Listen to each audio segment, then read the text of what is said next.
Moon Mondays. Hello. The moon just entered Pisces. So it's that time of feeling all the feels, right? The moon can relate to our emotional side, and Pisces relates to our emotional side and the place that we do our healing work and help others, support them in their healing work. We also have Mercury retrograde this week.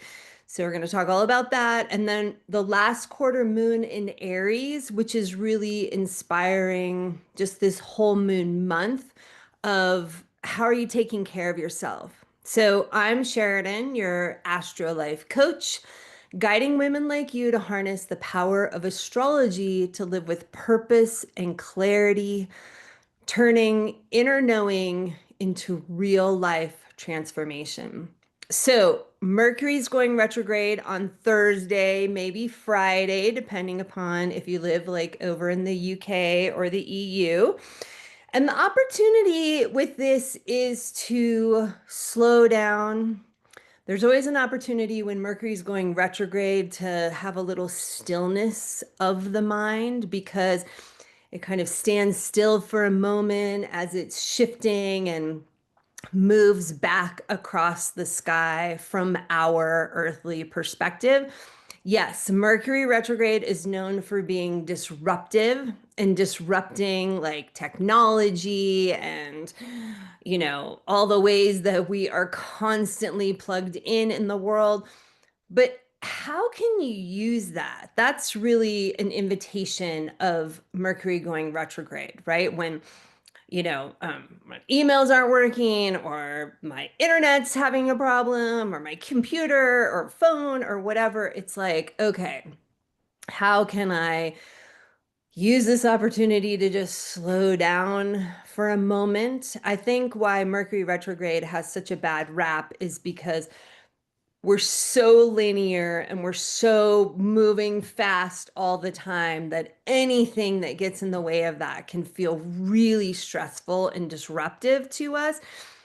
But generally, I think we all need to slow down and kind of reconnect with ourselves and reconnect with being outside and the earth and, you know, um, stepping away from just like constantly scrolling, right? So, one of the things that I really like to think about with Mercury going retrograde is we're so left brain, linear, moving quickly all the time.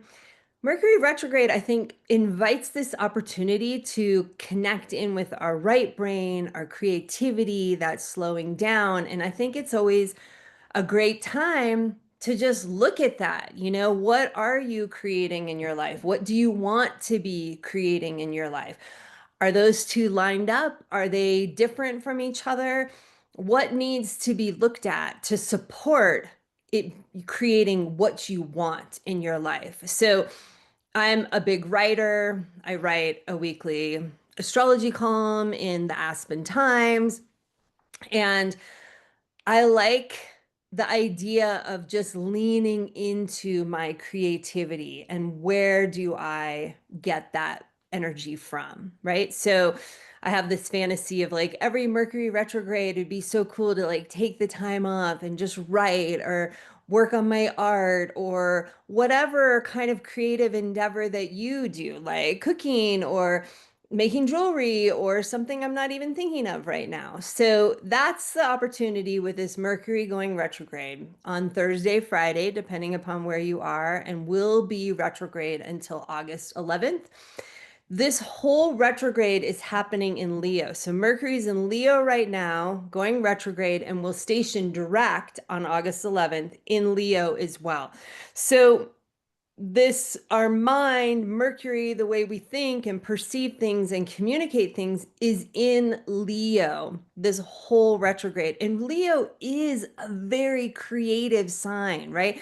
Leo is that fire that connects us to our intuition, our heart, our gut to get things moving.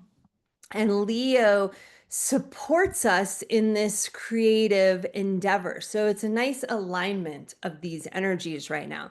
Leo is that place where we connect into our soul selves and just know who we are, and then can make choices and take actions from that authentic place, right? That's part of why we can be so triggered about Leo, and everything you read about Leo's like arrogant, and but it's not. Yes, there's a shadowy side to Leo, like all of the signs, but it's in its exalted form. Leo is very much about like knowing I am the divine, I am sacred, and I want to create from that place, knowing who I am, which is a beautiful thing, right? Leo is a beautiful sign.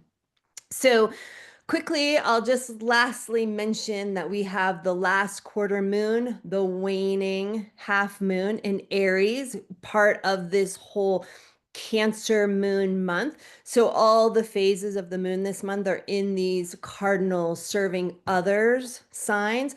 So there's a real opportunity with those signs and this whole month to just lean into how are you taking care of yourself, because we can't show up for and serve others when we're on empty and just depleted, right? So, and for those of us like me, and I know a lot of you watching that have a trauma background, it can be so hard to focus on ourselves because we're so wired from that trauma to be hyper vigilant, like constantly sort of sussing out the situation around us to stay safe. So there can be this external outward focus all the time as a very legitimate protection mechanism that we created as children to navigate our traumatic experiences.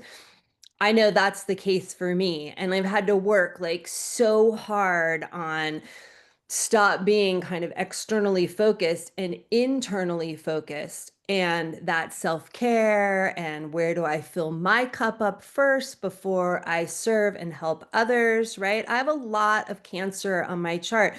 So serving others comes very naturally to me, but I've learned I'm no help if I am running on empty. So it's vitally important for me to fill myself up through my self connection practices, doing things that light me up, like we were talking about with this Mercury retrograde, writing, my creative practices, all of that. So this month is a great time to tune into like, how do you prioritize yourself and your own needs? Because it's really the only path to a happy life and also truly serving others. So it's just important to start to uncover those unconscious patterns that we have from the trauma so that we can show up for ourselves in a better way and move beyond that nervous system pattern that keeps us in that hypervigilance and looking outside of ourselves. So this week, the moral of the story is slow down, take care of yourself, and prioritize you. And if self-care is a challenge for you, like if it triggers you just thinking about it or it feels selfish, let's talk. I offer a free AstroLife coaching call to help you work through what's holding you back using your astrology chart as a powerful guide. So next week, I will see you when the sun enters Leo, moving towards meeting with Mercury and the Leo new moon. Thanks for watching, and I wish you an empowered Sacred Feminine week.